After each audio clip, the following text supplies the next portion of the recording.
Hello, Kenyon. It is Monday, the 23rd of March, 2015. It is just before noon, and I'm leaving my history class at the moment, which was in the Department of History and Geography. It's that building right behind me there.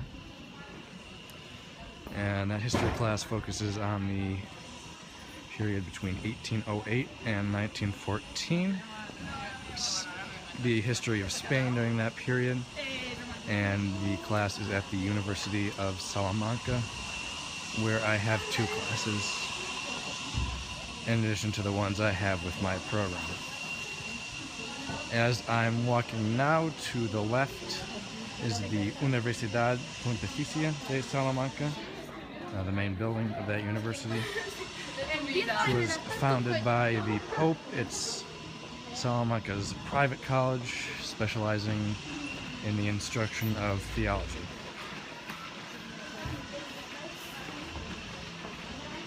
At the moment, we are approaching the center of the university, more or less. Now here, this building to my left is the public library. It's called La Casa de las Conchas because the facade, as you can see, is covered with seashells. Concha is the word for seashell in Spain.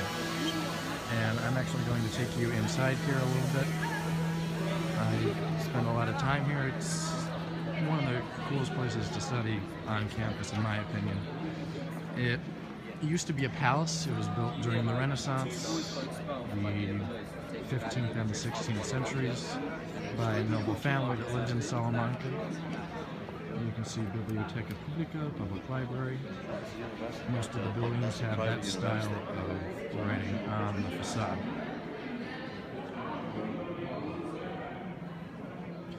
Before you enter the library proper, there's a courtyard.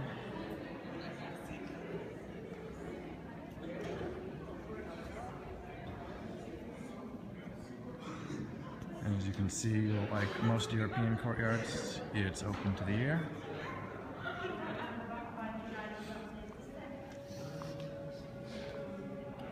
The door to the left leads into the library itself. I'm actually going to take you up the stairs here first, though. There's a very nice view from the second story of the courtyard. And you can see this line here, which contains the shield of the family that built this palace.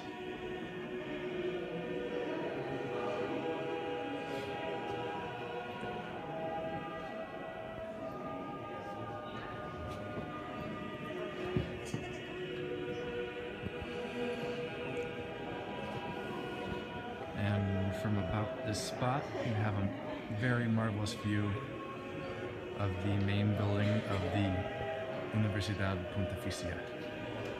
It's one of the more impressive vistas in the city, I would say. And of course, you've got quite a nice view of the courtyard down below. I wouldn't make any judgments, but this is perhaps a more classically designed library than around. And here we are in the Plaza Mayor. It's built in the early 18th century by the Bourbon kings of Spain, who had recently taken the throne after the last Habsburg king died without an heir. As you can see, it's pretty busy, especially for the midday. There usually aren't this many people gathered in the plaza at this time of day. They're usually passing through for lunch. Also, I don't know if you're familiar with the cultural phenomenon known as the selfie stick. They're all over the place. I'd never actually seen one of those before I came to Spain. They're doing some restoration work, which explains the crane. It's not exactly fitting in with the 18th century aesthetic, but also we have to remember that this facade would be in pretty dire shape without the restorations. Now, if I'm correct here, these banners represent the facultades, or the departments, as we would call them, of the university. And each facultad has its own color, its own representation, and they also have their own day of fiesta. They cancel classes in that faculty, or in that facultad on that day, and most people in that facultad dress up pretty elaborately, and it's a big part of the cultural scene around here. It looks like there are a lot of tour groups. Salamanca is a popular destination for students of all kinds, whether they're staying here for a year or a semester like I am, or whether they're just visiting for a few days. You hear a lot of Spanish, of course, but also I've heard a good deal of French, a good deal of Italian, a good deal of English. It's a very cosmopolitan town, despite being on the small side. This here is Cafe Novelty. This has been here for over 100 years, I believe. And it's most famous because Miguel de Unamuno, one of the great Spanish writers of the 20th century, he used to come here every afternoon.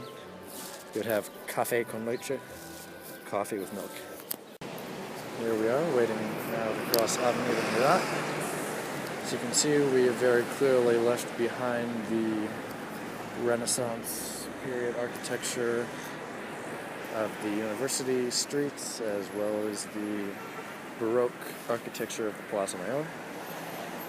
And as I said earlier, this is a typical European city. Tall buildings, lots of cars, you can see for yourself. And this is pretty much my daily routine. Returning from classes, my morning classes anyhow. We have lunch around 2 or 2:30. Depends on what time I get out of classes, and midday meal is the most important meal of the day in Spain. It's the largest, multiple courses, and that will be in about an hour. I'm actually coming home a little bit earlier than usual. Okay, we're back. It's around 4 in the afternoon. I'm heading to my Spanish literature class at the moment. That tower you see just ahead of us is part of the cathedral. And you may notice a lot of the shops here, mainly the bookstores, close between 2 and 5 for lunch. Generally the restaurants and bars stay open, and most of the clothing stores during that lunchtime period, but most of the shops are closed right now. So here, rising up in front of us, is the cathedral. It's very impressive, very large. The reason it's so large is because they built the new cathedral right next to the old one. It's kind of unusual in Spain. It's customary, or was customary, to knock down the old cathedral after you'd built a new one.